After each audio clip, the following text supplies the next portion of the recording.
A dynamic pair for trials and triumphs they always share. From the West Coast, their voices ring clear in the hearts of listeners. They're always near. So here's to Soccer and Lexus too, for the courage they bring, for the love they imbue. In the world of commentary, they'll forever stay a testament to bravery, come what may.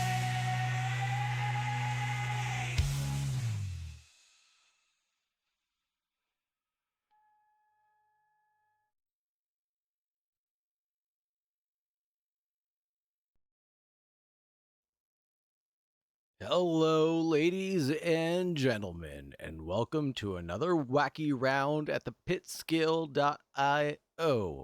This is the America's Challenge, a league that runs weekly on Wednesdays for some wacky action.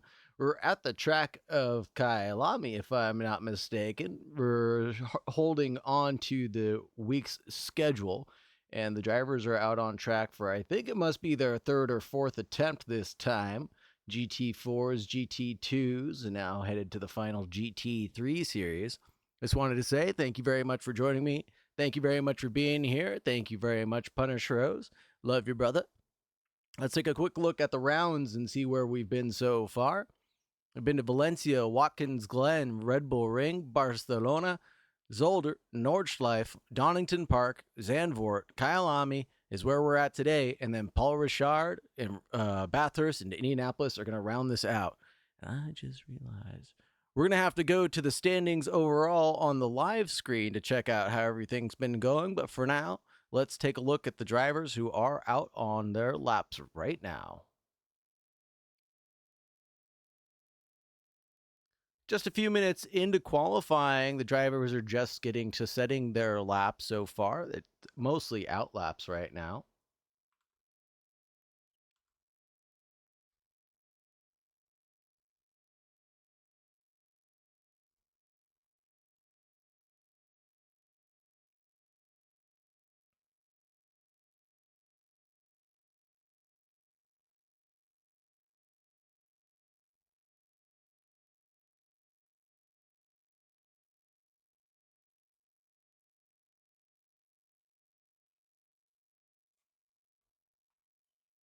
Everybody's just getting settled in, it looks like, as far as I could tell.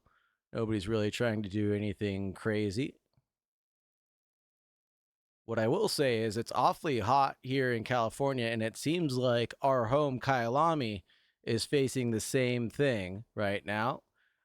In the 28 degrees Celsius range, I think, if I'm not mistaken, that's around 75, 80 degrees. Let's say 80 degrees ish, and it feels like, ooh, it is 80 degrees in my own home. So our home, Kyalami, is what it feels like here today. Let's go to the standings overall, I think, is what I can throw up next.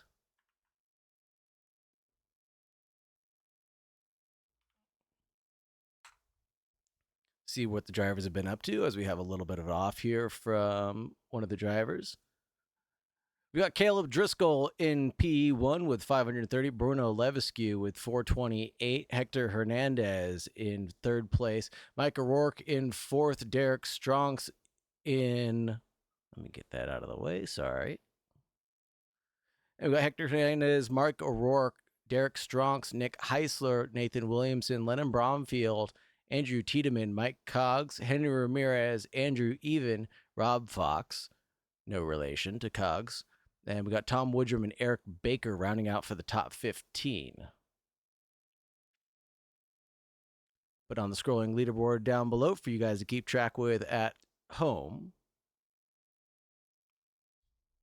Strongsy says he's donating Peak 5. This is going to be Jake Jensen Van Rensburg's home track week. I'm not so sure. A lot of people were anticipating him to run better than he has been, and I think he's kind of locked himself into a good spot. So hopefully you can get some extra time in on him. And we saw it a little bit of it on Monday evening where, hey, thanks for the follow, Awesome Norwegian. Appreciate you. We saw a little bit of it on Monday Hopefully the alerts went off too, the alert sounds. Okay. Thank you for the follow, Strongsy. I can hear that the alerts went off. Appreciate that. What I was saying is we've seen it before. We saw it on Monday. What we really thought was going to happen was kind of flipped up on its head because a lot of the drivers ended up defending really hard and bunching up the cars behind and causing some incidences to take place in rear of them.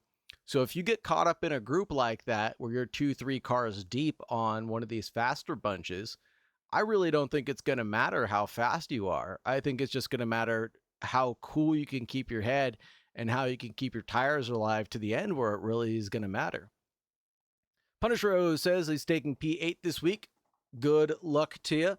I know you have it in you, I'm sure, Mr. Borowick. And Strongsy says he's donating P5 in the standings. I don't think so. I don't think you will. Are you even here, Strongsy? I don't even see my boy Strongsy on the leaderboard. Maybe that's why he's donating things.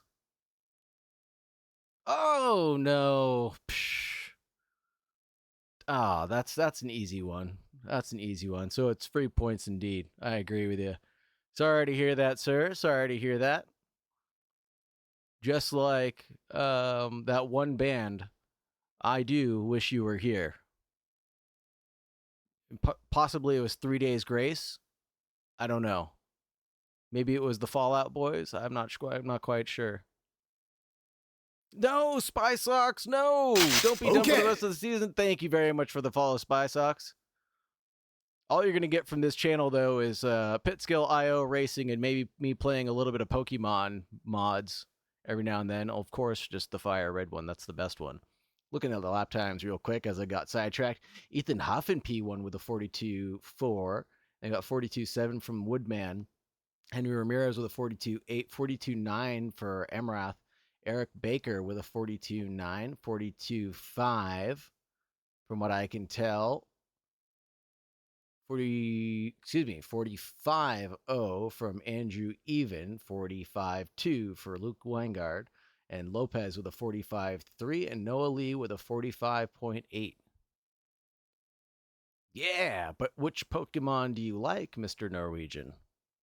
That's the real thing that matters. And of course, this is a split qualifying right now, so the AMs going out first, AMs and Silver Drivers going out first, and then they'll have the pros go out following that. Except RL Brown seems to be sitting in the pits right now. I hope he doesn't think that he's going to be going out with the pros, or perhaps he is just not going to be taking a lap just yet. Of course, it's red blue. There's a mod. I'll have to share it with you since you love it just as much as me. There's a mod out there. Does Brown do quality? I don't know if he does or not. I don't think he does. I think he's just here for the pit skill. There's a good mod I have, Awesome Norwegian, of Pokemon Fire. So you get like all the buffs of Pokemon Fire with like the graphics and the running shoes and everything. But it's only the first 151 Pokemon, which is a lot of fun. So you can catch everything in one game without having to trade with anybody. And this is going to end it for the first half of the qualifying session. And then the other set of drivers will go out in just one moment or two. And there it is. Henry Ramirez in P6, Noah Lee in P1, Ethan Huff in second, Etwash Emrath in third, fourth for Baker, 5 for Woodrum. Henry Ramirez is the last of the AMs with a 42.8, it looks like. I think everybody else. Oh no, we still got Andrew Even out there, Weegard out there, and they're both finishing up their laps. I apologize. Wiegand's not able to improve, the 43.7 being his best and last. 43.6 for Andrew Evans' best and last. Can he get anything to the line? He's about a half second up right now, but that's not enough to get past Henry Ramirez. 43.0 for him, awfully close there at the mid-pack. Aim for Mike. Actually, I do have a prediction going. I do have things I can do. Da, da, da, da, da.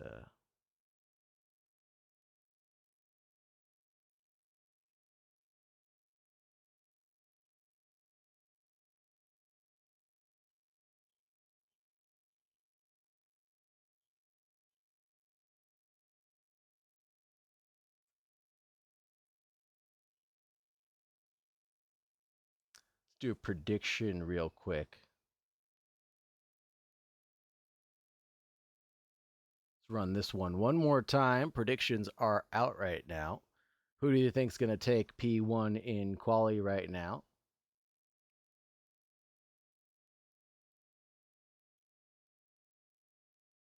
Aim for Mike. Don't aim for Mike.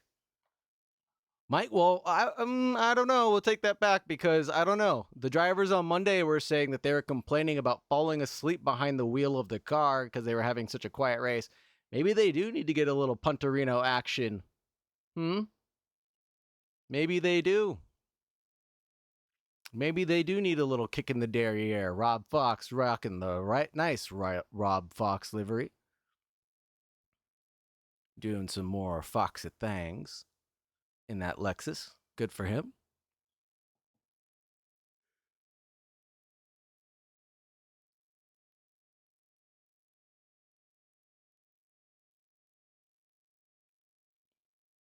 We got one bet so far. What's up, E. Baker?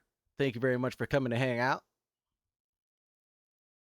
Mike Cogs with a 42-0. All right, I don't know. Upcoming rounds. Let's take a look real quick. In the America's Challenge, we've got Kyalami, Paul Richard, and Bathurst. Yes, to round it out.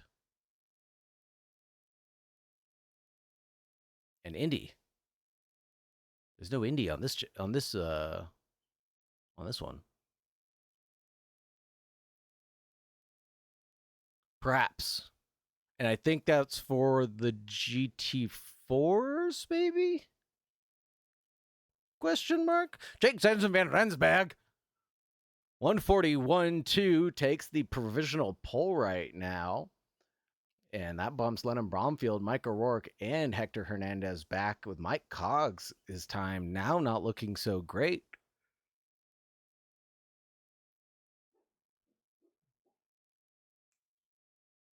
And here comes Lightning McQueen, Nathan Williamson, rocking that sexy 95. Doing a good job of it. India's off season for GT3. GT4 India is still part of the season. Copy that. Thank you very much for the clarification there, Mr. Woodman.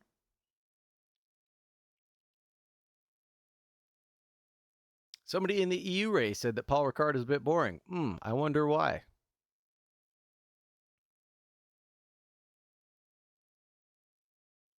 Because it's a stupid track.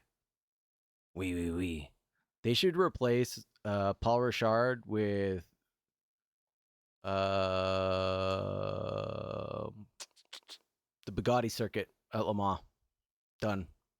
41-1 for Caleb Driscoll. Bumps Jake Jensen van Rensburg on his home track back in that 96. So he's actually rocking the 96. And it looks like Nathan Williamson is actually in a 107, not the 96 of Lightning McQueen himself. And Mike Cogs going purple a little bit there.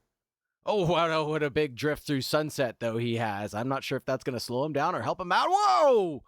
Big old shakes of the derriere. Throwing it into the clubhouse bend.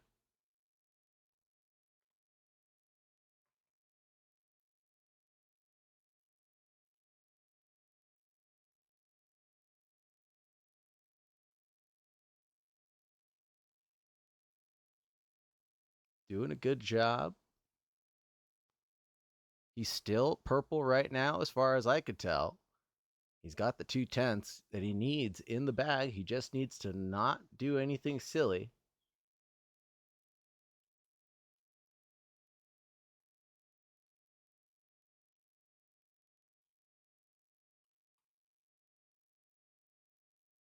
Can he hold on through Cheetah? He's looking pretty tidy right now. I'm very impressed with the way he's handling this.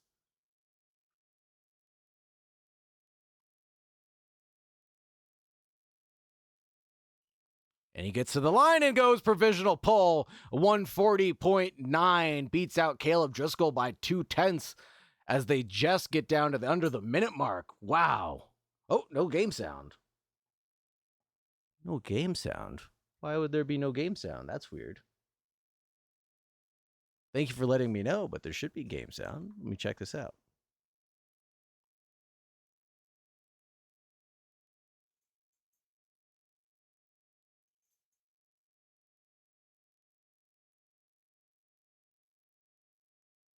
Strange.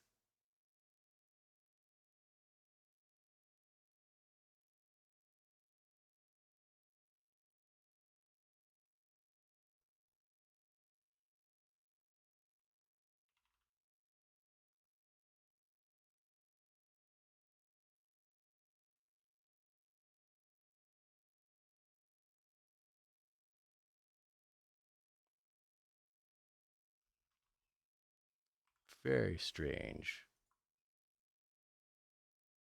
Still no game sound. Thank you very much for letting me know, End Streams. I don't know what's going on here.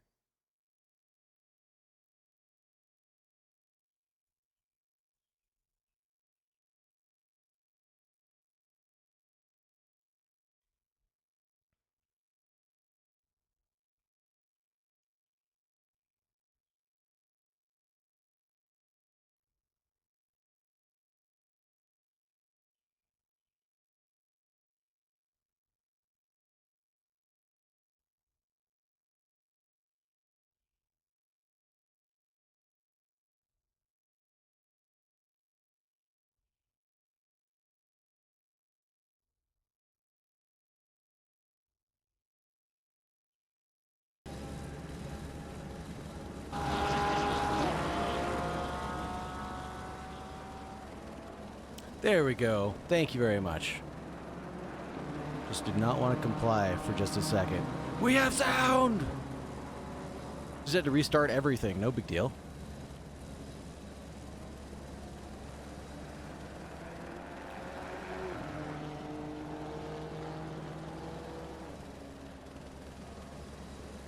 You did call it. Oh, wait, no. Hold on. Hold on. Hold on.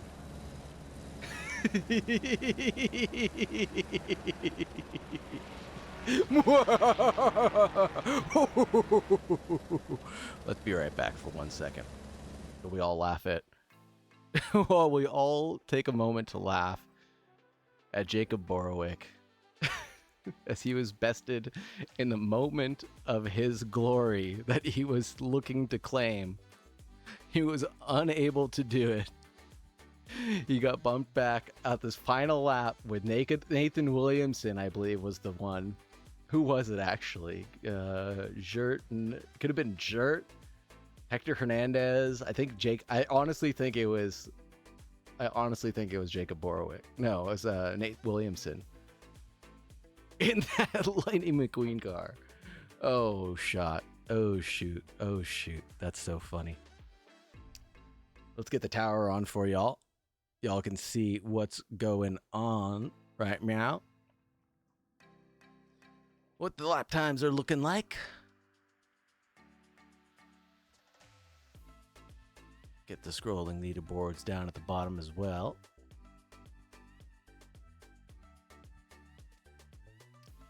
Radio silence.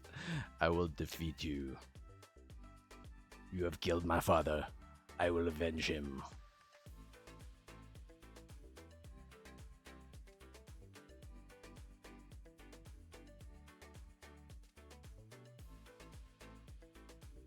All right, let's get over to everybody's favorite part of the race. Delivery showcase, baby. I do have to give credit to that one person that voted. I don't think Mike did not make it to P1.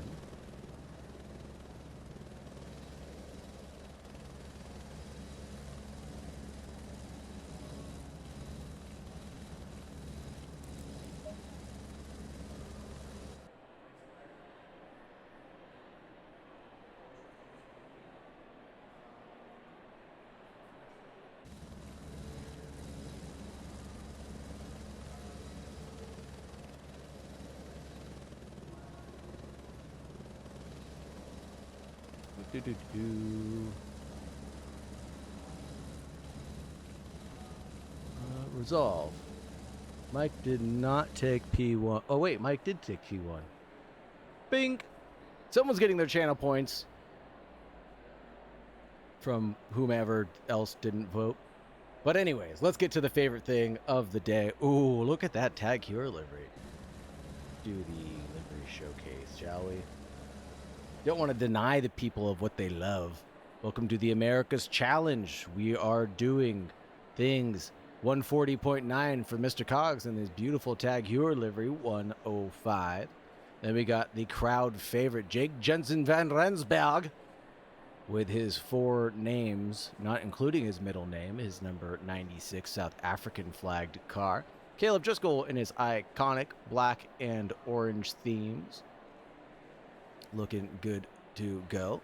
And we've got Mike O'Rourke in the number 104. A lot of Ferraris at the front, it looks like. Nothing but them. All the way forward. 1, 2, 3, 4. Now Hector Hernandez. Ooh, look at this in this nice little pastel livery. I like it a lot for the Canadian. 103 for him. Lennon Bromfield rocking a Twin Saver. I think that must be a candy. No, it's flowers? I'm not sure. Jurt Hoogstad in the 112. He's rocking the first of the Hondas. Welcome. And we've got Nathan Williamson in the 107 Lexi, the first of the Lexis. Looking good in Lightning McQueen's theme. The number 95 is actually the number 107. Jacob Orwick in the 118. He was supposed to be in 8th place, but got pipped at the last second in his BMW. We've got Noah Lee in the number 70, the second of the Lexis. 1.1 second back from the leader. That's the threshold right there. Everybody else 1 through 9 was a second back. Nick Heisler, 110, rocking a BMW. The HP logo reminds me of that Epson logo livery from the GT1 days. Ethan Hauff in the 122. He's rocking it pretty good. And Andrew Tiedemann in the 119. And the back runners of the Ferraris for some reason. Maybe not having the best run at it. Etwash Amaroth in the 114, rocking a carbon livery for him. If I'm not mistaken. Eric Baker in the 126, another Lexi doing Lexusai things, rocking the Sexus Lexus. Rob Fox in a good-looking Lexus. I can't tell who's that. Is it the Lion Racing? I can't remember. In the 25, Rob Fox. Tom Woodrum in a South African badged car. Little 116 for him for the Mad Elves. Henry Ramirez in the 15, 1.85 adrift from the leader right now. Andrew Even in the 124 Aston. Oh, Henry Ramirez is not driving an Aston. He's driving a Beamer this time, I just realized. Andrew Even driving an Aston. Luke Wiegand driving an Aston, the number 127. And Matthias Lopez in the 121 driving the Interpol Police McLaren. Got the safety stripes all over it. And R.L. Brown starting at the back of the grid, the number 125. Ferrari may not be OP, but it seems to have a lower skill level ceiling. We'll have to find out about that. What's up, Jose Petey? Thank you very much for coming to hang out, even though you're not even racing tonight. Appreciate you. And thanks to everybody who's hanging out, lurking, watching, wondering what's going on. You guys are awesome. Love to see you guys around. Make sure you get use of those channel point rewards. Get some stupid stuff set on stream. Maybe even get your driver of the day votes in. Or uh-oh, no. What'd you do? Oh no. Oh Lord. Oh, here we go.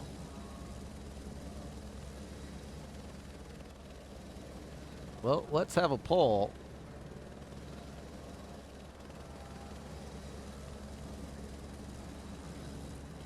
About this. Refresh. Hopefully that poll is running. Will we have a clean T1 staring at Noah Lee in the pen? It's as he stopped paying attention for a moment. And even called that Henry was gonna do it, and he ended up doing it himself. Oh my gosh. Oh, and here we go. The lights are about to go green. Here we go. They drop, and away we go to the front runners. And it looks like Hector Hernandez wants to make move on. Okay. Who is that? That's going to be Caleb Driscoll, excuse me. Yes, it is. Caleb Driscoll on the inside of Jake Jensen Van Rensburg forces him a little bit wide. Thank you very much for the follow. Appreciate you. And Jake Jensen Van Rensburg isn't going to give up this position that easy. He's going to go a little bit deep at turn 4 barbecue, but he's doing all right. And that's Hector Hernandez turned around in the middle of all that kerfuffle, but he's able to go right back on track, pointed the right way finally, as he was hit in the right way at the right time, if there ever was one. Jake Jensen Van Rensburg in P2 right now leading the pack behind Mike Cogs.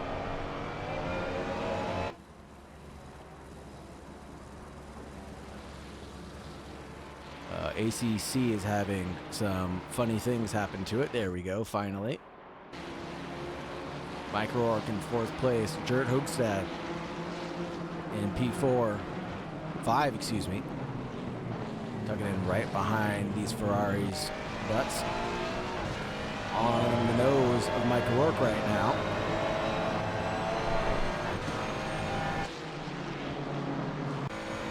We take a look on the inside. No, not quite yet. Tried to force a mistake out of the other driver. Can't do it yet.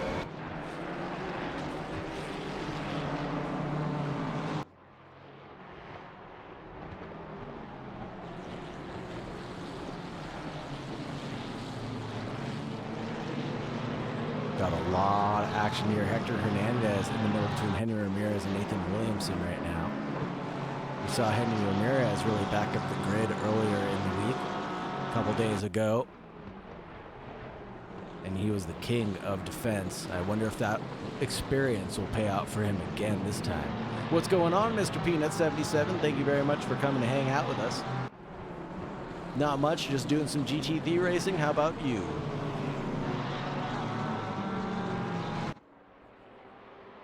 And we do have that mandatory pit stop everybody's going to need to take, so might shake things up just a hair.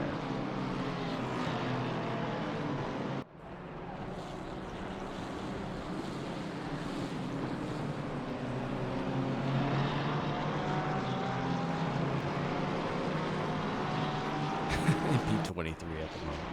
You actually got me to scroll.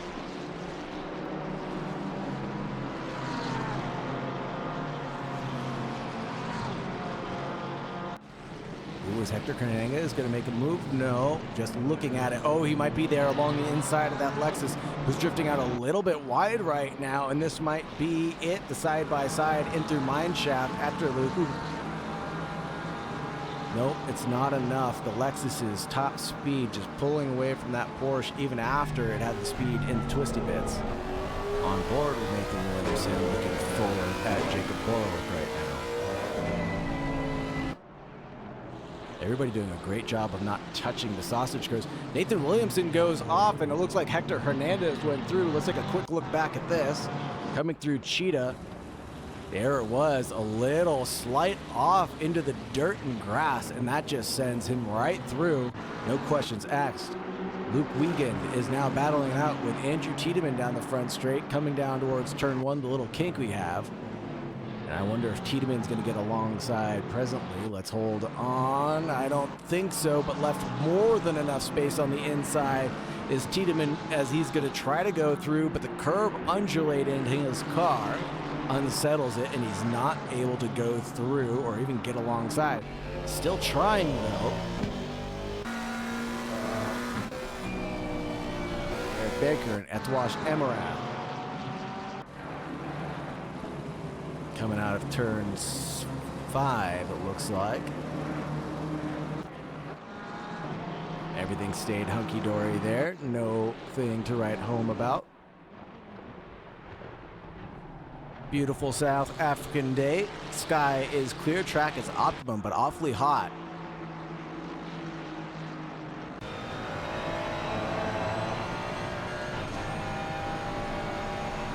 I think a lot of drivers have learned from the week prior and are going to know for sure that they're going to need to take these tires immediately at the halfway point. There's no sense in skipping out. Jurt Hogstad in P6 right now. Caleb Driscoll with a little bit of an off there at Cheetah. He's doing all right, holding on to 4th place.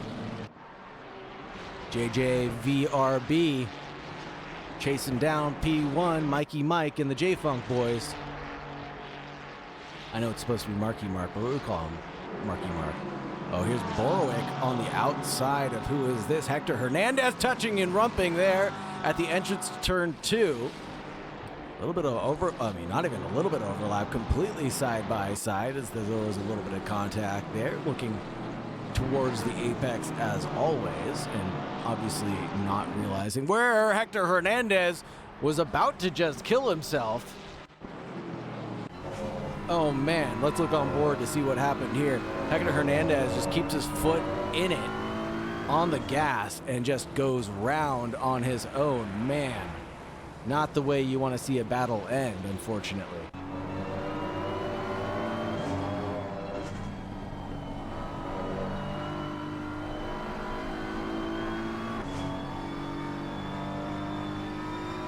Oh man, not great for Hector. You're absolutely right, Japidi. He was doing well. I mean, he was doing well. It's just a long race. You got to keep your nose in it, right? Looks like Noah Lee doing the recovery drive of his life from 23rd is now up into 18th place right now with the team Unconquered.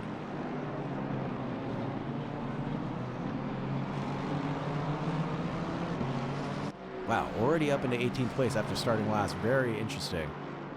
Oh, there goes the Ferrari behind the Aston. It looks like this might be a switchback overlap situation, but know that Aston is able to keep it in front. Caleb Driscoll with a 141.3. Both of these drivers ended up going off and into the gravel, and one gets past the other, and then they're back into a battling position already. Holy smokes, we're gonna have to take another look at this one. Let's take a quick look back as we head through Cheetah. Oh, this is Ingwe, excuse me. Hopefully we catch them both going off. Here it is. They both touch the sausage curb of death and both go off into the gravel and have to recover. Back into the racing line they go to try to recover the battle they're having.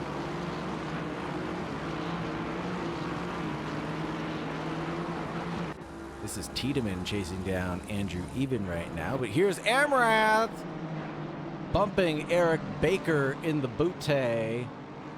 He's able to get going again, thankfully, in the number 11. In 11th place, excuse me.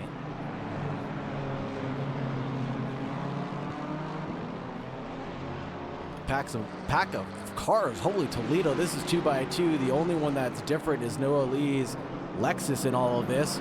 Holy smokes, I don't even know what to say. That looks so good. Noah Lee leading. No, excuse me, R.L. Brown leading Noah Lee, leading Nick Heisler, leading Henry Ramirez now, as those drivers were 2x2. Caleb Driscoll ended up losing a few positions, but overall just one. Happened at the start of the race, the very, very, very start of the race.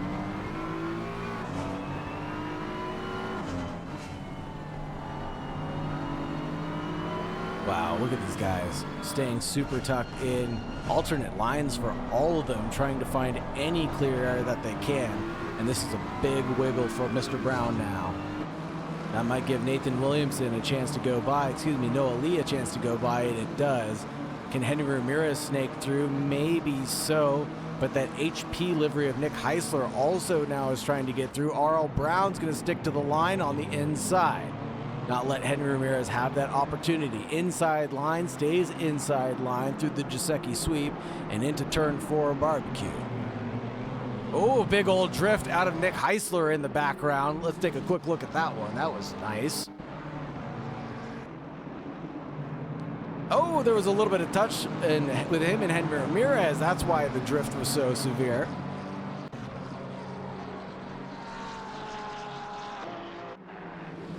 Take a quick look at the front runners again. We've got a lot of action between the three. Jake Jensen Van Rensburg about 5/10s back from Mike O'Rourke, back from Caleb Driscoll. 100%. That's the Bimber Boy pack that we got to watch out for. And up front, we've got this Ferrari pack that we've got to take care of.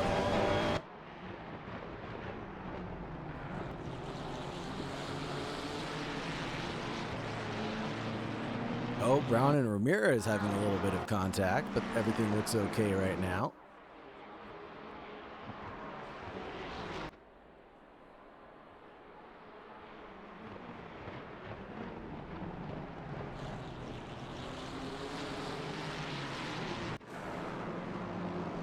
Oh no, what happened there?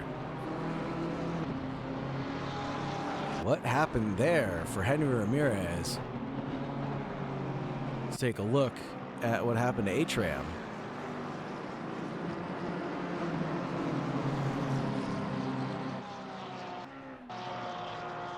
Coming into Cheetah, looking like he's doing all right.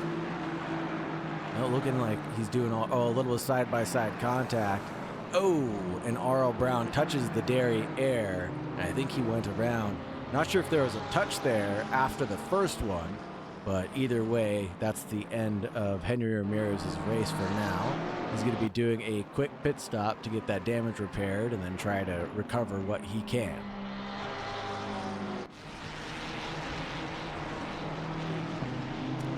P1 only separating B2 by 0.3 of a second as Jake Jensen wants to get this recovery drive underway. He wants to claim Kyalami as his home. He wants Kyalami to be his Kyalami.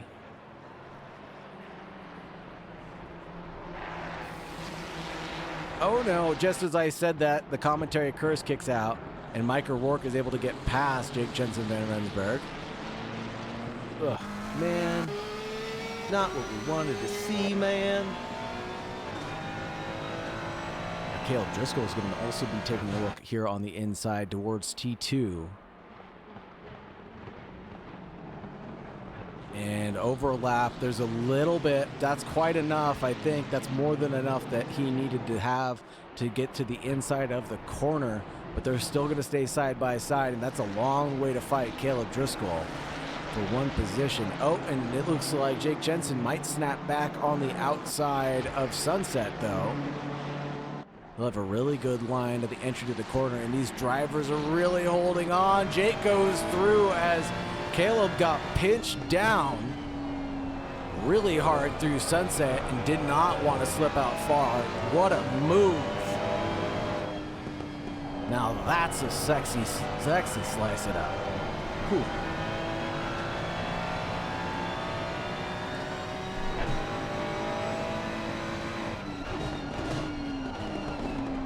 I have not set up the clip key yet, so we're just doing things by manual sense right now.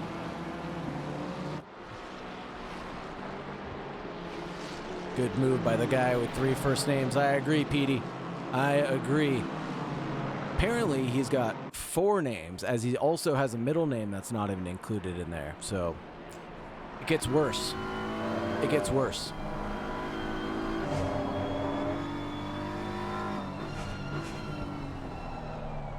And Jake's not even his real name, he told me the other night in confidence. Quite surprising, I know. I know. I know. Ooh, is that coming out of the pits right now? Is that Henry Ramirez coming out? Must be. Yep, there's Henry Ramirez letting the leaders go through very quickly before he gets back on track. And Nathan Williamson chasing down the Borowick. The Borowick, who is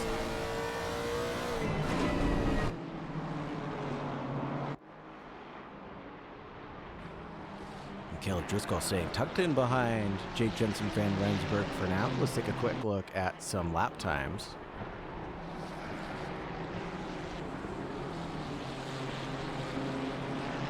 Almost nothing separating these two right now.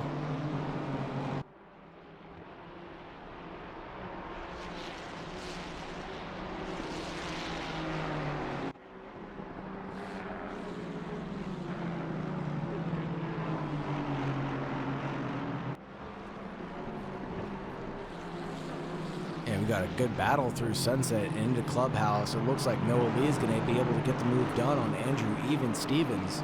Very nice. Another position gain for Noah Lee, up into 15th. Tom Woodrum, no! Coming up to the top of Le Coupe. A little touch from the McLaren behind, and that will be it.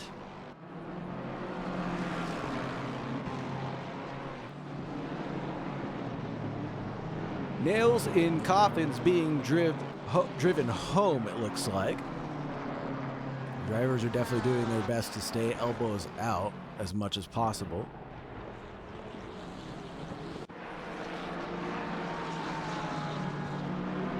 Noah Lee able to get around Wiegand somehow on the inside of Cheetah, it looks like. No, on the inside of Crocodiles. Able to make that happen and then just collected it up through Cheetah.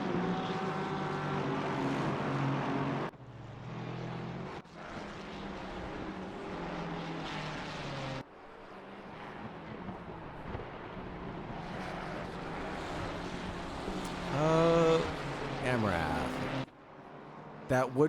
That might be Amrath in the McLaren livery again. The camo. I can't remember if there's more than one or if there's just that one. So don't hold me to it. Unless you want to hold me tight. Matthias Lopez battling it out with, I believe that's R.L. Brown. It is Mr. Brown. Police interceptor. He's got his lights on for safety. Trying to pull over Mr. Brown. Mr. Brown is saying, I'm going to run with it. On the inside, not enough overlap there at Sunset as R.L. Brown stabs the brakes really quickly to get that front end to bite before turning into Sunset.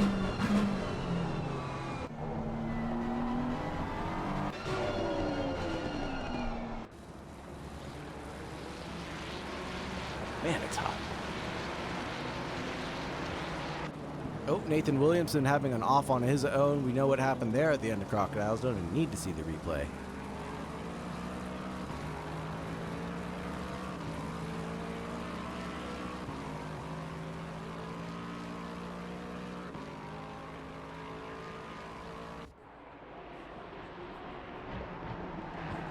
We're not going to say anything about the car, the 118. We're not going to say anything about the car in 7th place. We're not even going to go there. Oh, are you kidding me? Are you kidding me? What just happened? Stop it.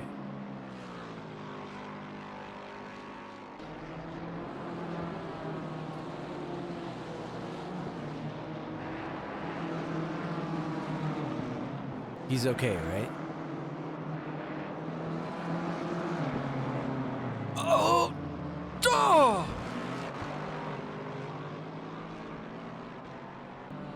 I didn't even say anything.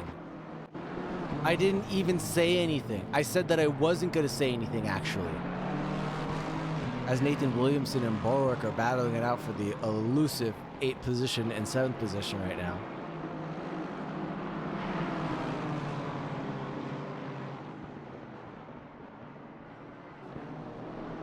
Both drivers having their races turned a little bit on their head based on some spins that they've had pretty early on. But they got about 11 minutes left before the pit window is optimum for them. Yes, the commentator's curse is in full force today. Not what I anticipated to do, unfortunately. That's really is heartbreaking. Not like this. Not like this. I'm going to make that a meme, a redeem for my channel points. I don't know where to get that from, but we'll find it. Nathan Williamson getting through on no. Not able to get through on Jason Borwick. Jacob Borwick.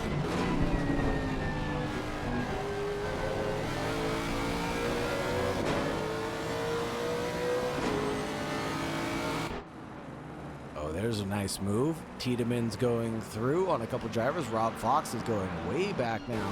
What happened to Mr. Fox? Just having a big old wiggle at the end of barbecue. There's not much you could do there.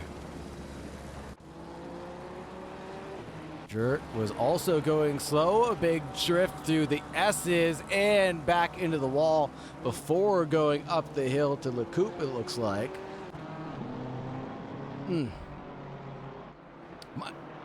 Is that Mike O'Rourke?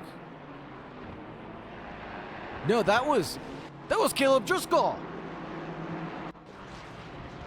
Oh no! Death all around!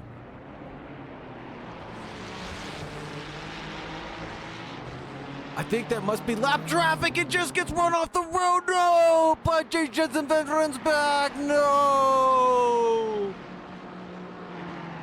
No!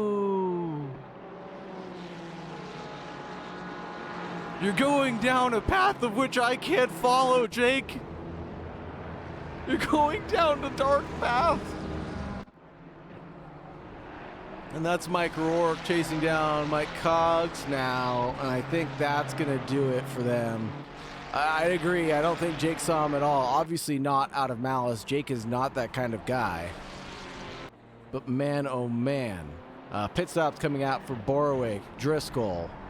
I believe also for JJVRB, no, he's still out. 1.6 second adrift from these two drivers right now, sitting it side by side in the 105 and the 104. This is a hell of a view right now. Let's get a helmet cam on the outside. Now go over to the heli camera. The 104 trying to go deeper on the inside, pinching down the 105, forcing them onto the uncomfortable undulating line. And there it goes, the switch for the lead. Mike Cogs goes backwards.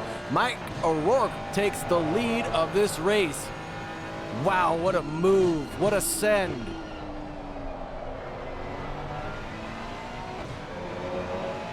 Well-placed vehicle positioning. Now Jake is only 3/10 back from Mike Cogs. That's right, Van Gelsberg. Oh, and he goes a little squirrely at the edge of turn 15 and just has to get recollected as best as he can. Let's look at this battling Quattro right now.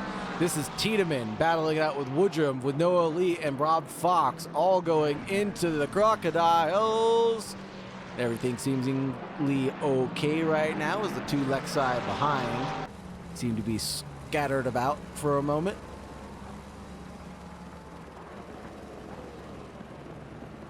Ferrari, Porsche, Lexus. Back over to the leaders. This is P3. Emrath heads into the pits now. Gets away from the battle that they're in for a moment.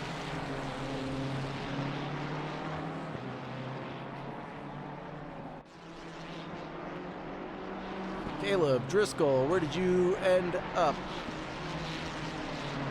Down in 13th place right now. Is holding on to the fastest lap of the race, the 1:41.26. Agreed, if he can hammer time right now, he might be able to pull something out of the bag. Noah Lee getting really frisky over that curb. Playing with fire right now. Here comes the BMW crew from my team in the HP-driven logo.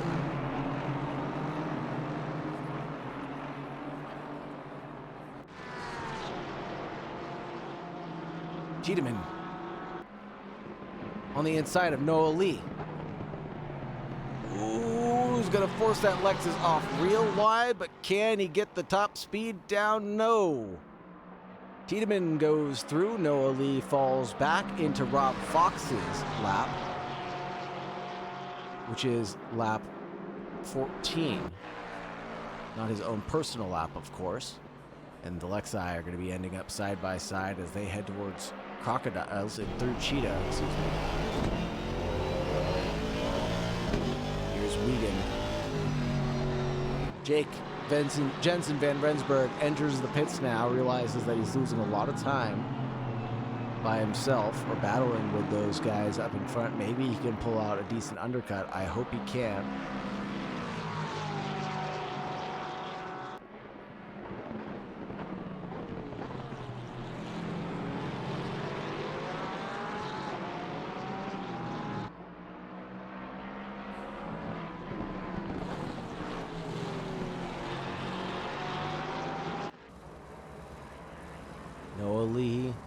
Chasing down Tiedemann, Rob Fox chasing down Noah Lee, and Tom Woodrum trailing behind.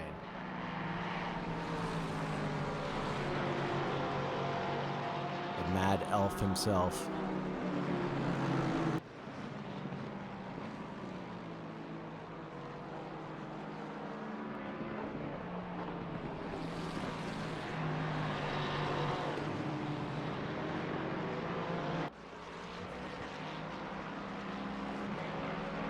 It looks like Jake Jensen is already out of the pits. He is, so that's a big gap back between him and Caleb Driscoll right now. Wow. 7-second pit stop difference between the two of them.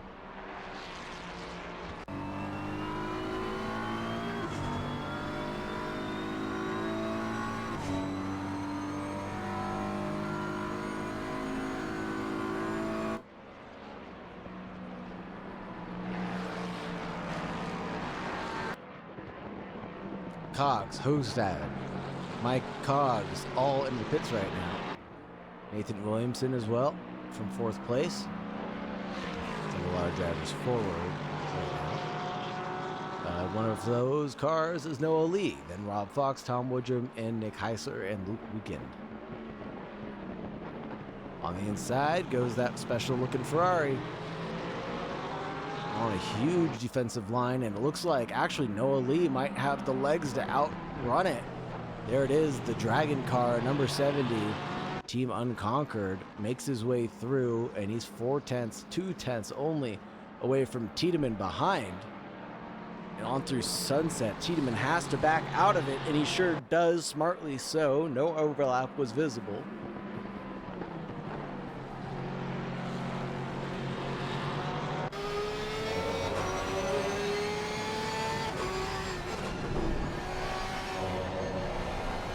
Front wing of Tom Woodrum right now. The Woodman himself.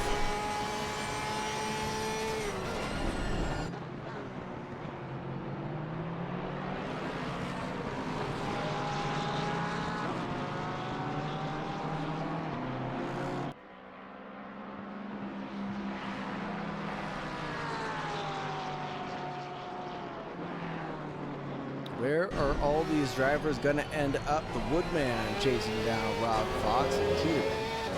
Hate to say it, Woodrum, but I'm not rooting for you. I'm a Lexus guy myself. Might be cool off track, but on track, it's all about Lexus power. And it looks like, actually, with that being said, he's in the pits.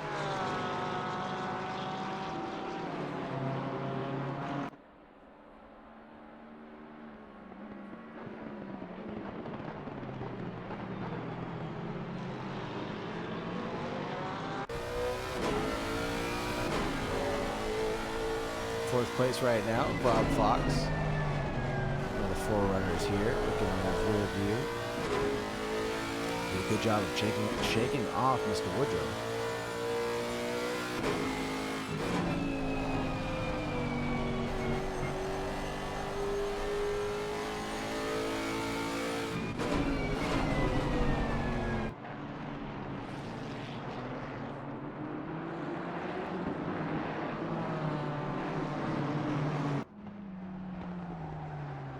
Really good job of keeping it on track, but who's that in the background? That's Borowick, I think. That was Borowick in the background, and 118 going a little bit off. I was just saying how well everybody's been doing to stay on track, and then Borowick goes ahead and proves me wrong.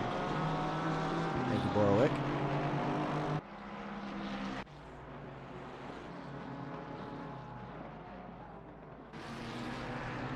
Here's Etwash Amroth.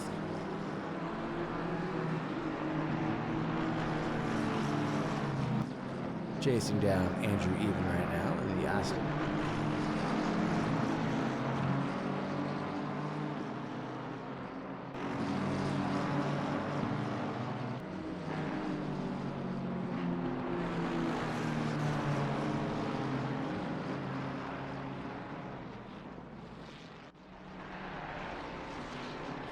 Who else will take the pit stop before the halfway point? I think that's going to be it.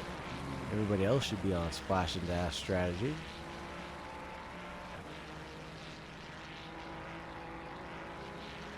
We time the ORL Brown getting into an incident. Let's see if we can rewind to see what happened to the 125.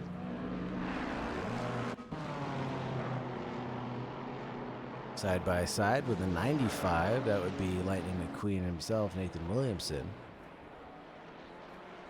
As RL Brown's trying to get back over to the racing line, the 95 just being a little aggressive there, and then a little tap-a-rooney between the RL Brown car and who was that?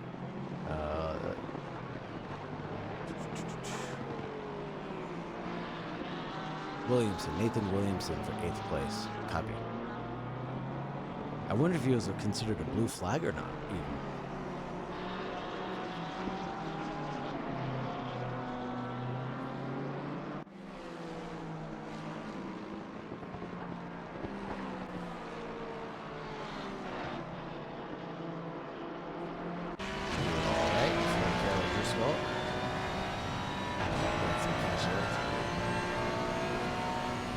You should know that the first, that's 1, 2, 3, 4, 5, 6, 7, 8, basically 10 cars. 8 cars are all battling him for position now.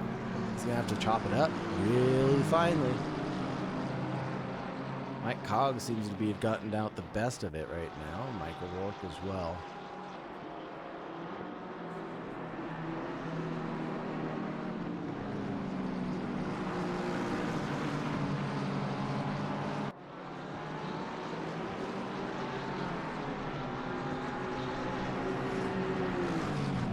Fox is into the pits right now, looks like. Side-by-side action as that's Atwash. Amarath goes through on Andrew Even. At the top turn 11, Lapoot. Mine shaft, single file line back again, thank goodness. Couldn't handle any more of that excitement. Stand by, folks. I'm going to leave this running. Be right back.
Dronksy, what did you do? I left you alone for 5 seconds, and my computer's on fire. What did you do? I'm just kidding.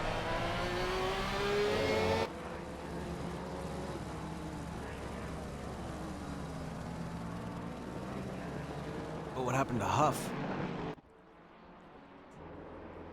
Huff just sitting there at the end of the pit lane.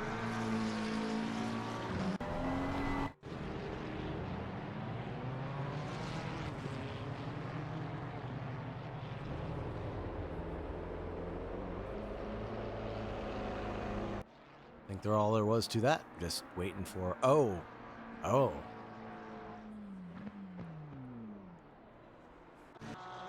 Crossing the white line. That's a big no-no. Weekend into the pit right now. The number 127 falls back a few positions.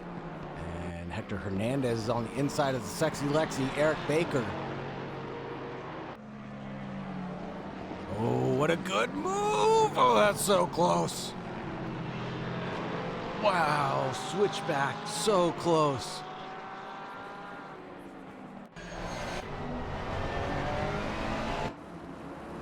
Caleb Driscoll chopping it up right now, making his way through. He just got past Wiegand.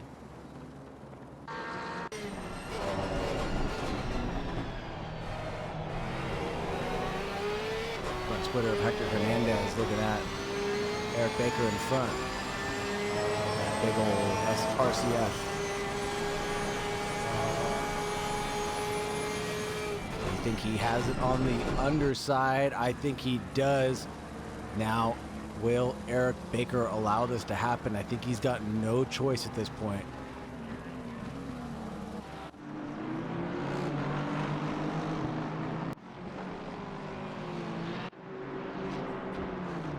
Yellow flag for the number 15. Let's see if this was at sunset.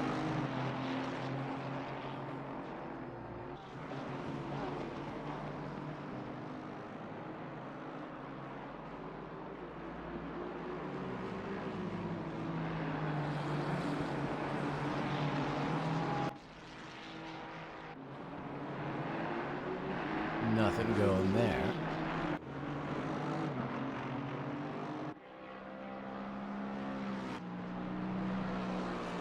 Let's see, Tom Woodrum still chasing down Andrew Tiedemann. Eric Baker, Hector Hernandez are chasing down Nathan Williamson. Lightning McQueen in the 107.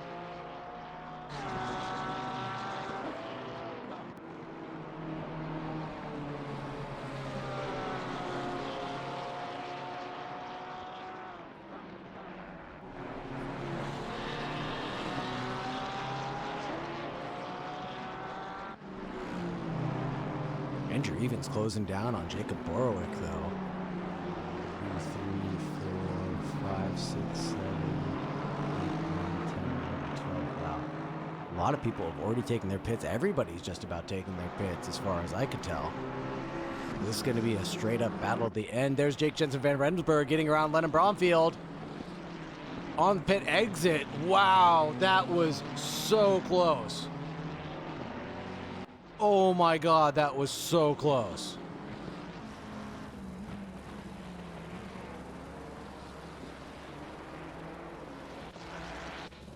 I want to rewind this back one more minute. Hopefully we can get him just leaving the pits and see where Jake Jensen Van Rensburg was. Coming through Cheetah now for him. Or Crocodiles, excuse me. Bromfield just about to get rolling.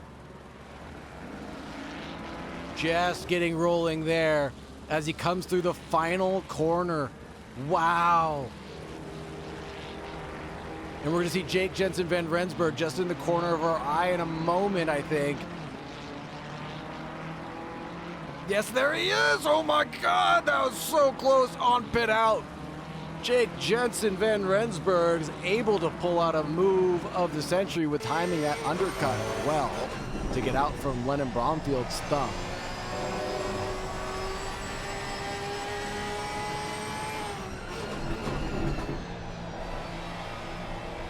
Tom Woodrum chasing down Andrew Tiedemann, it looks like. And Tiedemann's chasing down the HP car of Nick Heisler.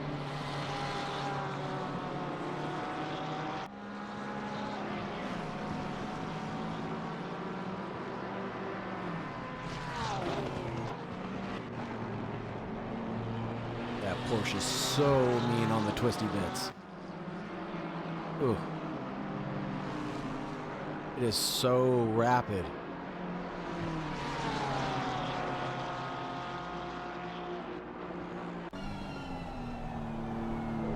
This is Heisler looking back at Tiedemann, looking back at Woodrum.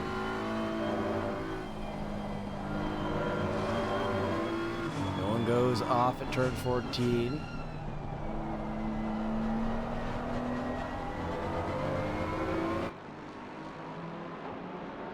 And I think that's where Heisler backed them up almost into each other, where I think that we're going to see a bit of a move from the Woodman.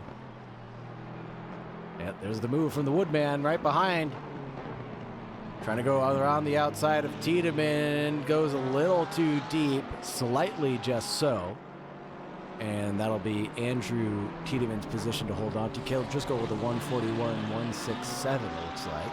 Fastest lap of the race being the last lap that he just threw out.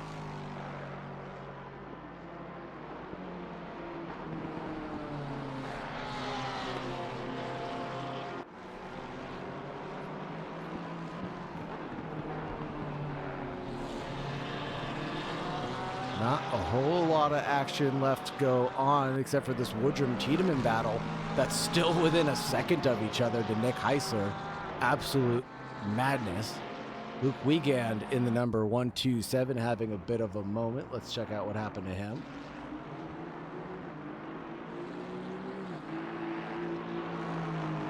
Coming over some of the curbs now. Just getting lit up on the grass at the end of turn 4. Unfortunate for him.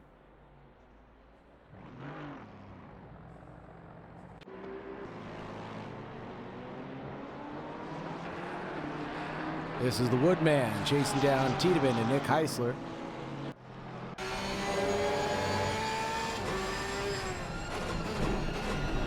Let's stay on board with these three for just a few more moments as Nick Heisler got a little squirrely at the exit of 15. I wonder if that slowed him down enough.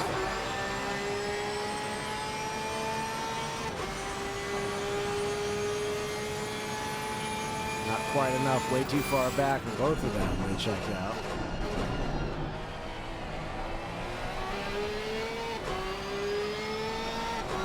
Of course, looks like it's on the rails right now.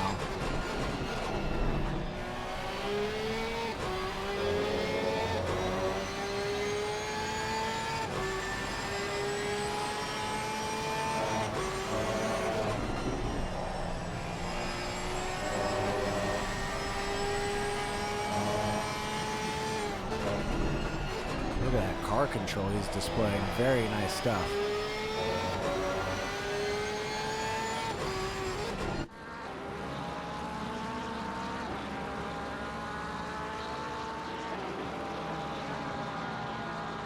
Here's Hector Hernandez trying to get next to Lightning McQueen.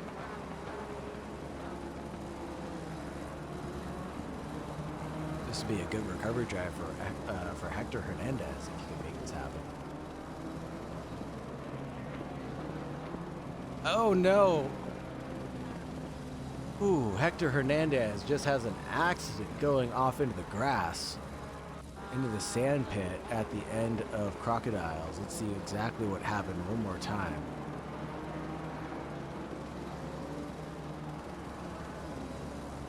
Here it is, entrance to Cheetah, hits the curb and just gets absolutely jettisoned into a tank slapper, into that barrier wall, and that'll be it for him right now.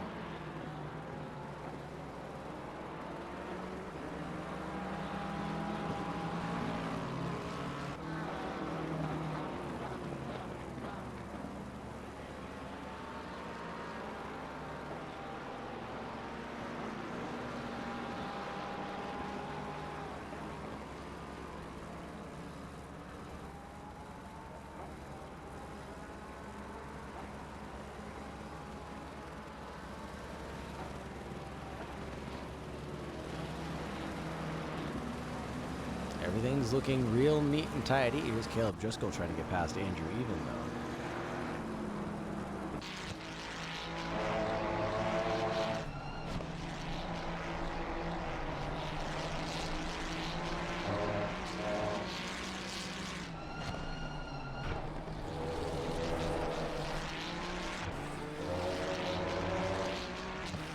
The cop car seems to have gotten away from us at one point in time or another. Matthias Lopez hiding back in 19th place. Hasn't arrested anybody yet for civil arrest. Oh, Lennon Bromfield, huge tank slapper, does touch the wall at the very last moment though. Flips it around. Man, Commentator's Curse really is out this time, more than it has been in a long time.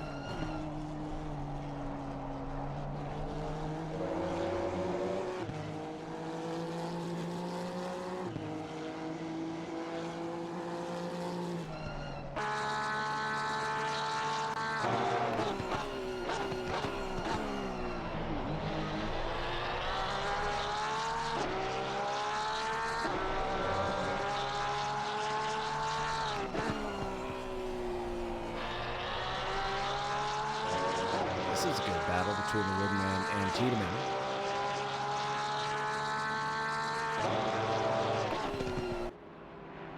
chasing it down pretty fast.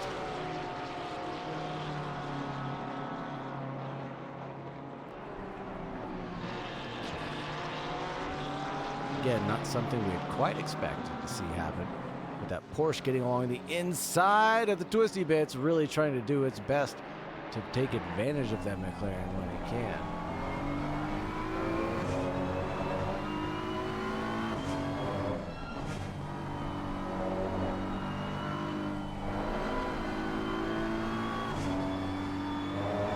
Jacob Warwick getting chased down by Caleb Driscoll. Switch to applesauce.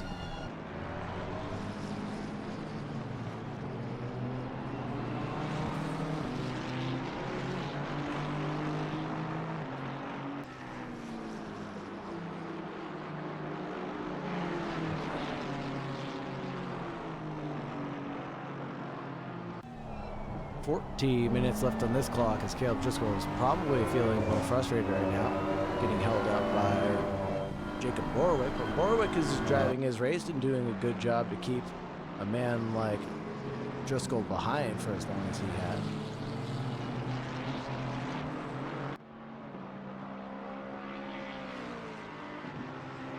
Jake Jensen Van Renberg, wow, already cycled up into third place of all clocks to be it.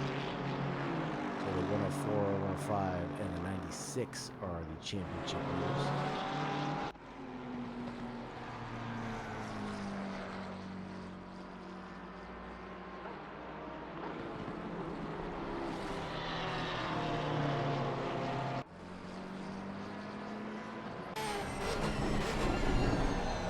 Here it is. Here's the battle. So we'll throw yellow for a second.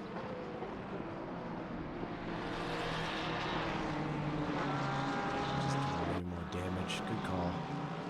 Good call.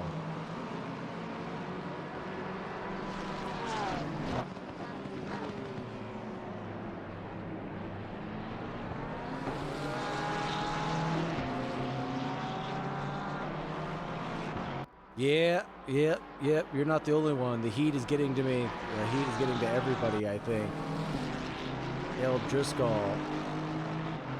102, 16th place, still trying to chase down Jacob Warwick. Like in last week's event, I just got so ill from being so hot.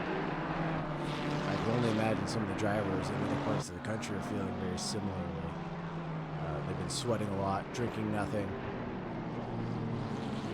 haven't even eaten dinner yet for the most part. What's for dinner, Spy Socks? You tell me that.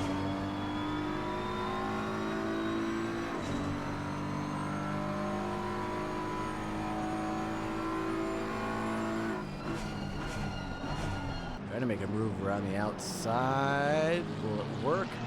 He's there, but I don't think just being there accounts for anything as Caleb Driscoll goes almost off the track completely in his ever-loving trace for Jacob Warwick's position.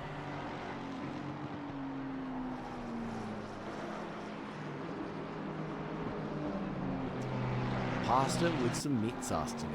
Nice. What time is dinner, I guess is what I should ask. When am I going to come home? I'd hate to be there and the food's not ready, kind of a situation. So just let me know what time and I'll be right there.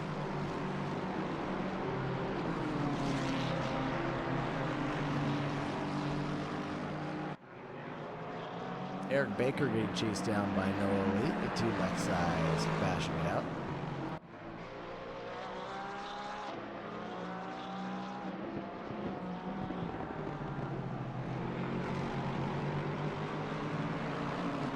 Driscoll, Warwick, this is Driscoll, no, excuse me, this is Eric Baker and Noah Lee going side by side right now.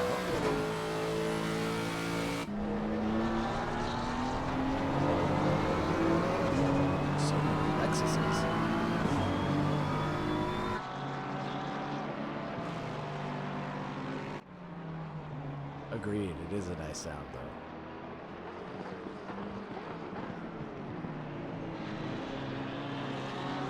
Have you ever heard the cars Have you ever heard the cars that, the GTPs, when they're going down pit lane, they're fully hyper? This is the craziest thing to hear, that they're just like 60 miles an hour, yeah, we're good, no problem. Drives me nuts sometimes. I'm like, how do they do that? How do they, Endo Ranto.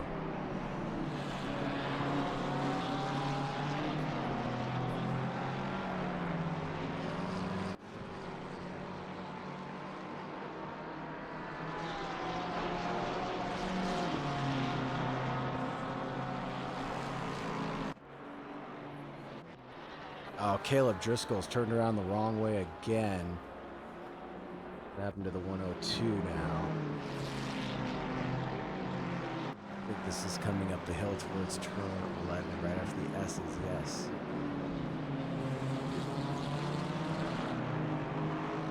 Oh, man. Oh, man. Just not his day today. You're absolutely right about that. But the gentleman is out here. He's still racing. He's still going to get to the finish line no matter what. He wants some points on the board, which is more than some can say, Strongsy.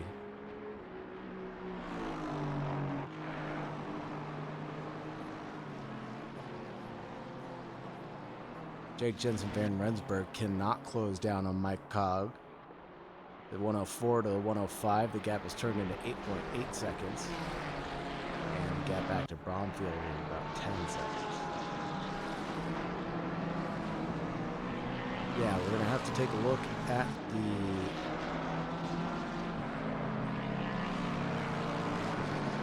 the leaders in just a moment to make sure we've got them in our sights.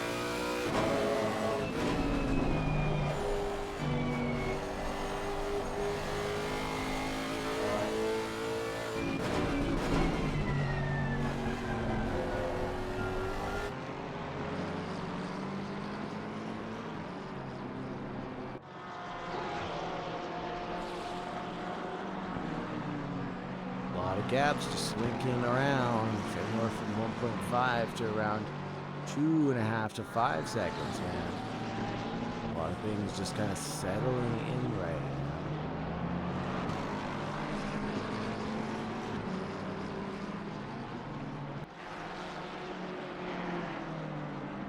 I mean, that's about the, I'm thinking about it, and these cars are pretty much on a knife's edge when you're pushing them this hard up until the final 15 minutes of this race, 7 minutes of the race, right? So I think everybody would want to go take a time. There's 50 differences in the data.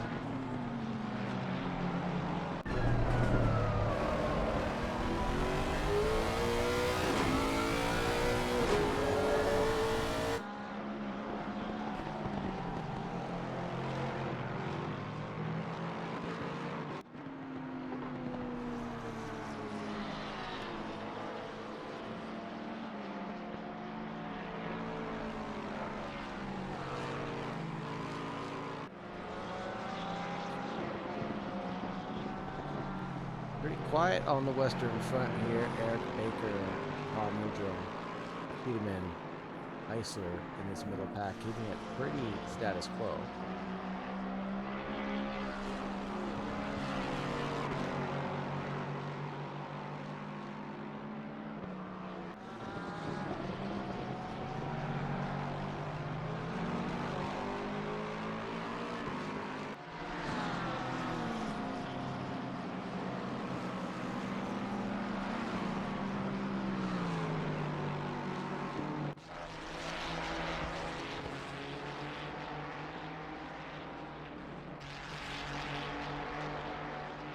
Down to the final 5 minutes of the race, not much still going down.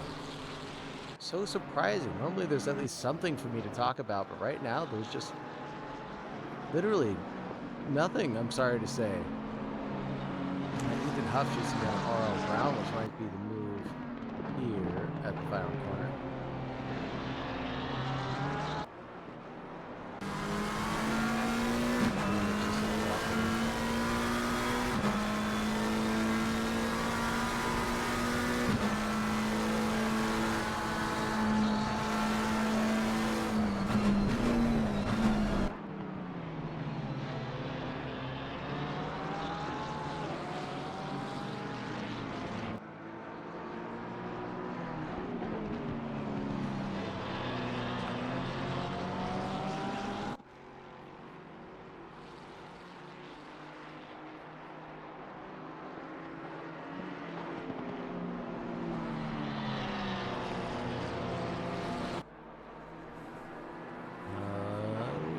That's the Woodman getting past Ryan. Wow.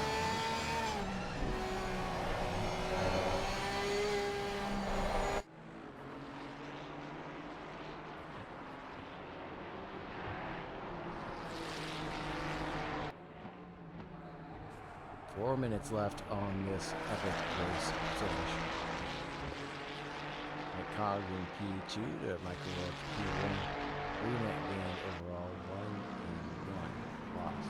To Cogs and Jake Jensen Van Rensburg.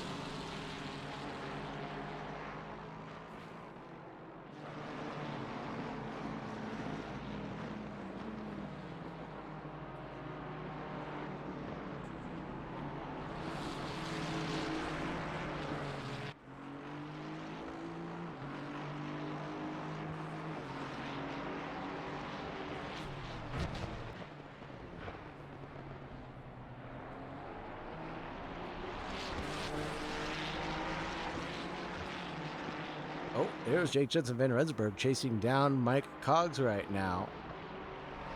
Rob Fox as well getting really close to Nick Heisler.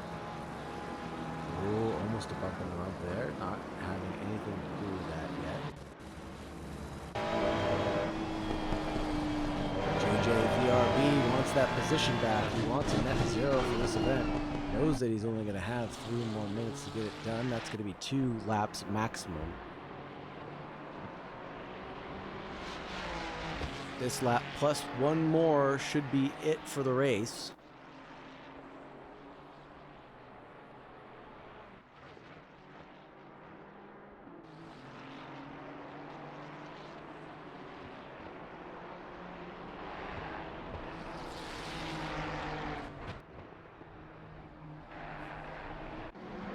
Take a look at this battle in Quattro with Heisler, Fox, and Ashworth Emmerich. Inside of the 25 Fox mindfully backs out of that one.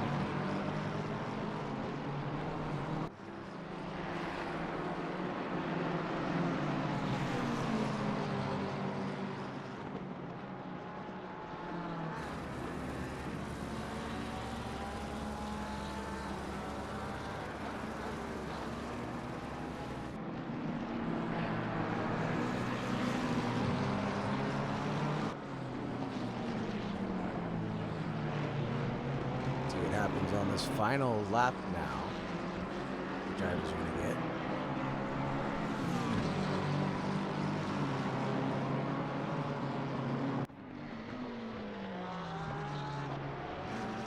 Rob Fox on the inside. Can he make a move? No, not just yet. Jake Jensen Van Rensburg making a look at Cheetah. Right, man. Leader is on the final lap. Give it all you can. Oh, what happened to Hostad?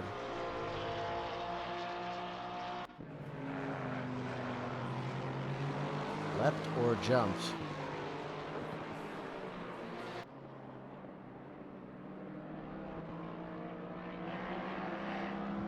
Ooh, just a tank slapper of sorts and into the side of Nathan Williamson.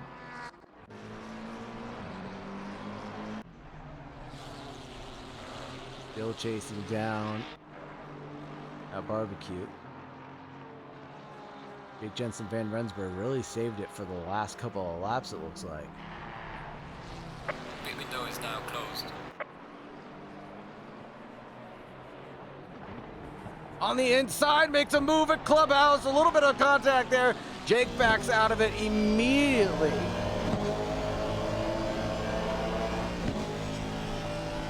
Good try, good effort. Had to do something there.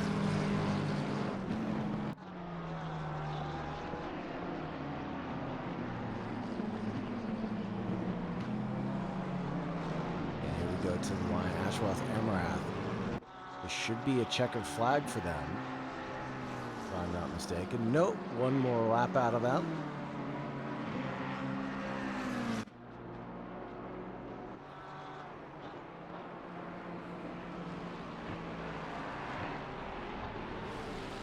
Jake Jensen is about a second back now. Leader has finished the race. Mike O'Rourke taking P1 a little too far away as Jake Jensen Van Rensburg from Mike O'Rourke, who's going to take P2, and Jake Jensen Van Rensburg is going to hold on to P3. 4 is going to go to Lennon Bromfield, 5 for Nathan Williamson, and we've got Hector Hernandez, Noah Lee, Eric Baker, Andre Hogstad, Jert Andre Hogstad, and Tom Williamson, Nick Heisler, Ethwash Emirath. And they're going to finish up in 12th place as long as nothing crazy happens in the last couple seconds of this race.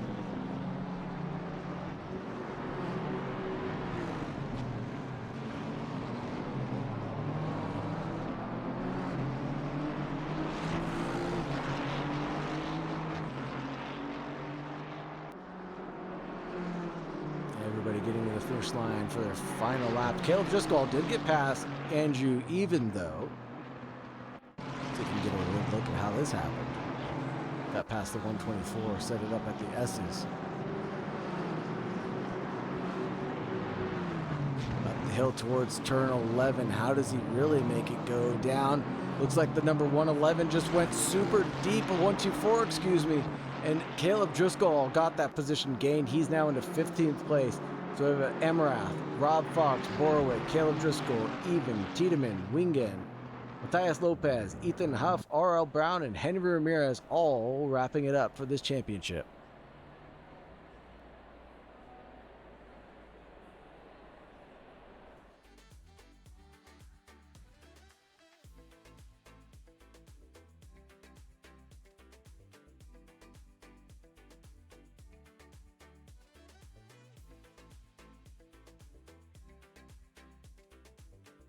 Oh man, what a run at it for everybody. If anybody wants to get in for an interview, please go ahead and go run off to the waiting for interview room.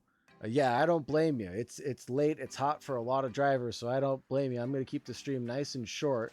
If we get a couple people in for interviews, that'd be great. If not, oh, we've got Noah Lee in. Big Noah, how's it going, sir?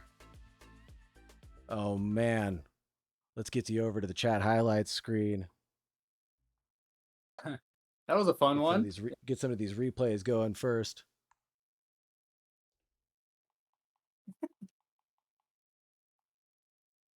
What happened? What happened for your race start, my man? Oh man, I just wasn't paying attention on the formation lap. I had Nate ahead of me. He was 2 cars ahead, but like the car I was starting behind, and so I was just sitting there dragging brakes, heating my tires. I was pretty close to him. I wasn't really paying attention, and then got teleported to the pits for being too far up. So totally on me. Just a complete like brain fart. Just wasn't paying attention. You know, I was sitting there staring at the tire temps, and then it's like, oh, I'm in the pit lane. Sick. And it definitely wasn't the like I'm in a menu or something type of issue. It was just, like you said, lack of paying attention for a moment. Yeah. Yep. Just a skill issue. Yeah. Oh man, I don't want to say that, but a mental skill issue. Yeah, a mental block for sure. Man, that's got to be frustrating for you. Honestly, it was a little annoying at the beginning. To be like, wow, I felt like I had pretty good pace. I actually beat my personal best on Kyalami in quali, and I had done no practice in the Lexus, so that was pretty cool. Feeling pretty good. And then, obviously that was a little disappointing, but honestly, that race was so much fun. I obviously ended up higher than I qualified, so I'll take it, right? And really the only disappointing thing in hindsight is that I think that I had pace to get a little further up, especially with some of the chaos and incidents that happened. I think top 5 was on today, but I'll take 7th. You know, it's hard to be mad. Starting top 5, from the pits. That's pretty ambitious if I do say so myself. Top 5 would have been Lennon Bromfield, Nathan Williamson, and Jake Jensen Van Rensburg, man. I mean, you're right. I think I had Nate, but I don't know. I'll have to look at the time. I don't know. This is all just in my head. All Nate has to do is give me a little ka-chow, and he's number 1 in my heart. I mean, any guy that's brave enough to put Lightning McQueen on his door panels is good enough for me. How did the race go? You said you're absolutely right about that. There's quite a few contacts that happened towards the beginning of the race that sent it into a little bit of a madness, but after a while, it just kind of seemed like nothing was going on almost. Yeah, I mean, I think for maybe the top guys, it felt like that. We saw some incidents. I know Hector had a couple, and there was the incident with Caleb, which is super unfortunate. I haven't looked at it, but it sounds like it was just an unfortunate sort of circumstance with cars coming together, which is obviously not great. And Yeah. I definitely feel bad for those guys to be having that, and some other technical issues. It seemed like it was a little bit hectic for others, but for me, it went pretty smoothly outside of the pit lane start. Yeah. Um, Not it only was it did was it was Caleb get hit once, I think he spun around twice on his own, or I'm not sure if they were on his own or with people. So just was not his day. Just was not his day. Yeah, I mean it happens. They're just races that go like that. And Henry, of course, had a bit of a tangle as well With early on that Arl Brown, really if I'm not kind of. mistaken. Yeah, I think it was Brown. I started from the pit lane. Henry and someone else I forget had a drive through, so we were all coming up on some of the slower guys, and Hmm. it's always tricky when there are people with pace behind people who are still working on it, and Yeah. it's because if you're in our position as the faster guys that had incidents early on, you're trying to get a move on, like you want to make as much ground as quickly as possible so that you can be tangling with some of the front runners. Right. Um, or at least people closer to your pace as quick as you can. So it's always frustrating. It's one of those, but it's racing, right? Like that's just a dynamic of racing. People have different pace, and you just got to kind of figure out where to shoot your shot and how to mitigate some of the risks and things. So yeah, I think that's the incident there on stream that we just saw a second 100%. ago. Yep. No, that's the way of the road, man. Sometimes she goes, sometimes she don't. Yep. To quote Trailer Parks Boy. But yeah, I mean, it was a good race for me. I enjoyed it. Maybe my what I think I could have done. My ceiling is maybe a little lofty, a little ambitious, but No. regardless, it was a good time. I'm just giving you crap. Your ceiling was not too lofty. I think you're right. You may have had the Lexus boy, but for you not practicing in the Lexus, for you to being able to just jump in it and be that quick is very impressive, buddy. Very, very happy to hear it. I guess I'm back to I was worried coming into this that Jake had broken me and that I was going to be a mid-engine boy. There's no going back. Once you get used to it, and nope, Right. jump right back in, and yeah, all was good, man. It Felt was like fun. home, right? Yeah, so it really did. Honestly, the Lexus does speak to me more than I think it does others. I know some of the people who are in the Lexus now as well don't love it as much and are probably not going to be in the Lexus in the future. But I don't have the same aversion. I feel like I get along with it pretty well, and on tracks with with big straights and everything. I mean, the straight line advantage and the acceleration is crazy. It's really fun. Yeah, I was out here at Kyalami earlier today and had a good time. Didn't I got knocked myself back to dead last, but still had a good time driving that Lexus round. It was awfully fun. Yeah, man. Good to hear. Good to hear you back on the sim. I'm trying. I'm not, Yeah, I'm I not know. racing. I'm just Absolutely. trying, right? Yeah, right. Well, it's good to hear for sure. Thanks, Noah. Appreciate you, sir. Anything else you want to talk about? I don't think so, man. It was another good Wednesday. Kyalami. I've been driving this track a lot this week, so I want to say I'm excited for the track next week, but I think everyone has an equal disdain for Paul Ricard. So, Mm-hmm. but you know what? The collective suffering makes it more enjoyable. When everyone hates it, it's a little bit more fun. So, Yeah, you can say that all you want. I still think you're full of it. You can go like Paul Richard all on your own. I'm not going to be a fan of it for you. We need to switch it over to the Bugatti circuit and call it a day. right. I think that's going to be the end of it. Someday, man. Someday. Someday I can dream, right? A boy can dream, right? Thank you very much for the interview. It looks like I got Borowick up on deck. Thank you very much, Noah, for hanging out, and I'll talk to you Yeah, soon, man. man. Absolutely. Sounds good. Love you, brother. Bye. Grab Jacob Borowick to talk about his race. Hello, sir. Hey, how you doing? I'm okay. How about yourself, Mr. Borowick? Couldn't be worse, apparently. No, stop it. Another race, another heartbreak for me. Just a roller coaster of emotions, like every single time, I guess. It starts out great. I gain couple positions from the start. I go Right. 7th. I catch up Bromfield, like these names that I never raced with. Yep. It's just insane. I have so much respect for these guys, and to get there, it felt amazing. But of course, I've been at I got caught up by by a very scary red Lexus. I had a little bit of a fight, and karma hits because I laughed that somebody crashed and I crashed myself. Oh Okay. man. Karma is real. Oh man. I crash once, then I go a couple laps. I crash again by myself. Absolutely, car is destroyed. I have to go to the pits and Oh. then wait like a minute and a half in the pit. And I decided to take no tires. What? Yes, I drove on one tire set the entire time because Oh I my thought god. it's gonna help me. Honestly, it was fun. Then I basically was I got like two more positions from after I went out of the pit. Uh, then I see that another name that I never thought I would be like even on the same lap with, which is Caleb Driscoll, is Yeah. right behind me, and basically defending from him kind of made my day.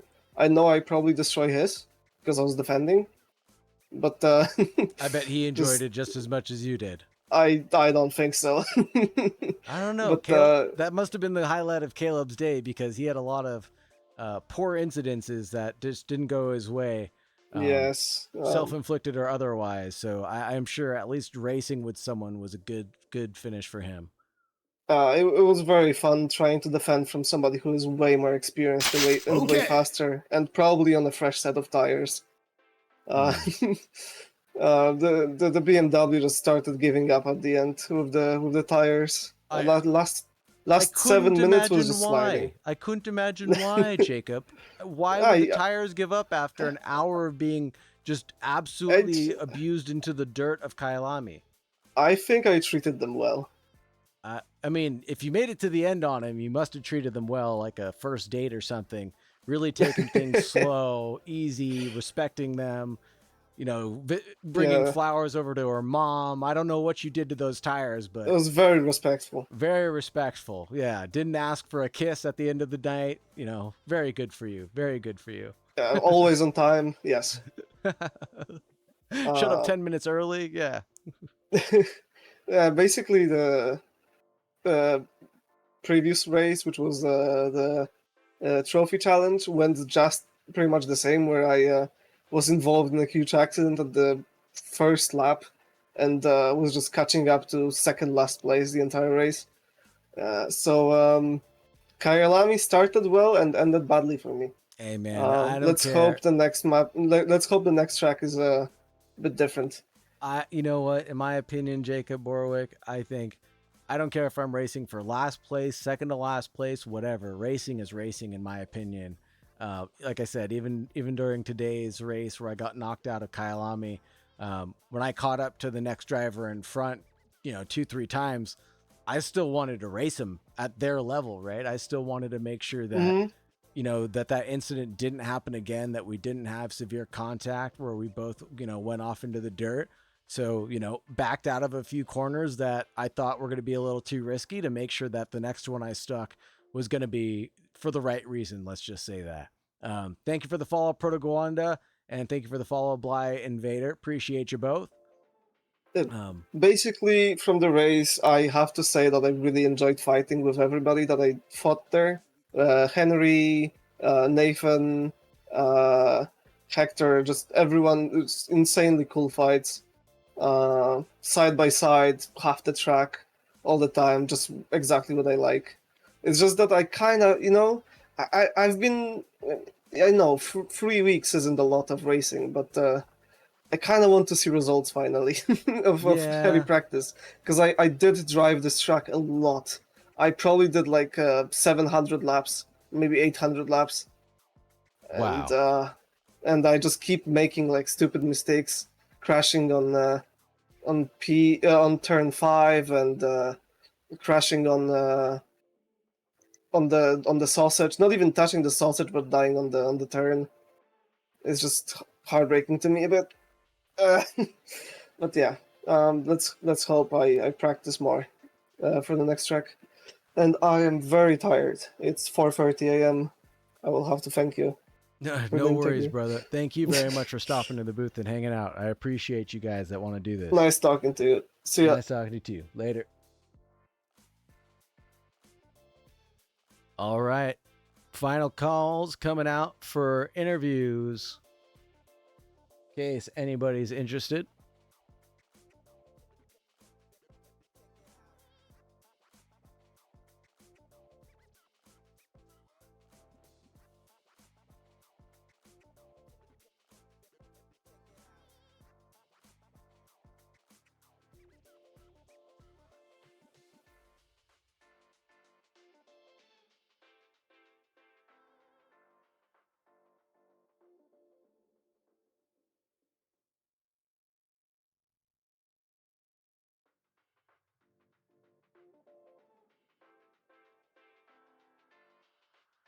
Anyone else? Going once?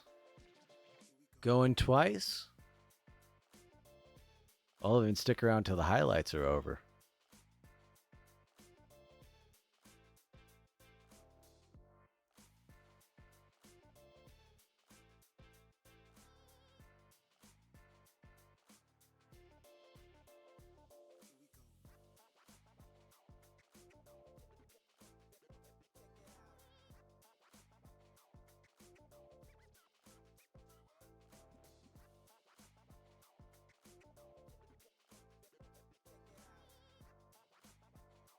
Oh, I've got a Tiedemann.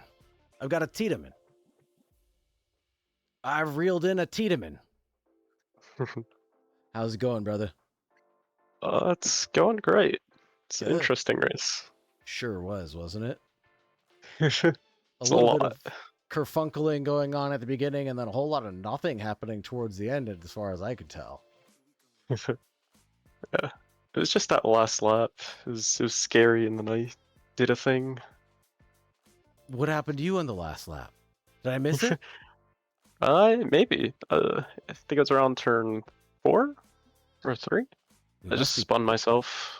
Oh man, no! If you didn't hit a wall, then I think we missed it. Nah, that's probably what it was. Oh I was man, fighting with I think it was Tom and Nick the entire race, and a few other Really? cars. Oh man, did not see that. Oh, and that's how it ends. That's not the way we want it to end. So yeah. Oh man, and you had started off what P13 I think it and then was- ended up P17. It looks like after that spin. that hurts hearing. Sorry. Was that the only incident that you had? If you're battling with Nick and Tom up front, then... Yeah, out of all that fighting, I think the only contact that I had was really just a netcode touch with Tom. Yeah, because Tom Okay. didn't have any damage. I got like 3/10. Oh, that's nothing. That's nothing to write home about. I think that's all I got. Yeah. I think, And other Tom than Superman lap 1, but gained 7 positions. Oh, lap 1 is lap 1 though. Madness is madness. yeah, doesn't count. Everybody's gonna touch everybody there. It's almost like they should turn down damage on lap 1 to like 10% of what it normally is. That'd be a hell of an idea. And then, oh, who was that? That was Hector Hernandez, also not having a great race. And his Porsche was able to recover it, but man, I think he had Yeah. multiple incidences of his own. But what Yeah, else do you want to left talk me about, sweaty. Andrew? You can't just come in here and be negative Nancy about it. You had fun. You Oh, I'm didn't not have fun. negative. That was an amazing What'd you have for race. dinner? What'd you have for dinner? I had me a nice big bean and cheese burrito. Thank you very much. Ooh, that sounds good. That sounds good. Okay. I'm gonna have to go get some of that myself then. I do agree. It was I don't want to sound down, but it was a bit of a mediocre race, wasn't it? It was just like an average race. Maybe for you. Maybe for me. I think you That guys was- got a little bit sweatier than I did for sure. Yeah, I definitely do need a change of pants. That's for sure. Well, I won't keep you from getting your change of pants. I didn't know you had those kind of accidents, my friend. It was quite scary a lot, but it was honestly the funnest I've ever had in one of these races. You're so, kidding, really? Yes.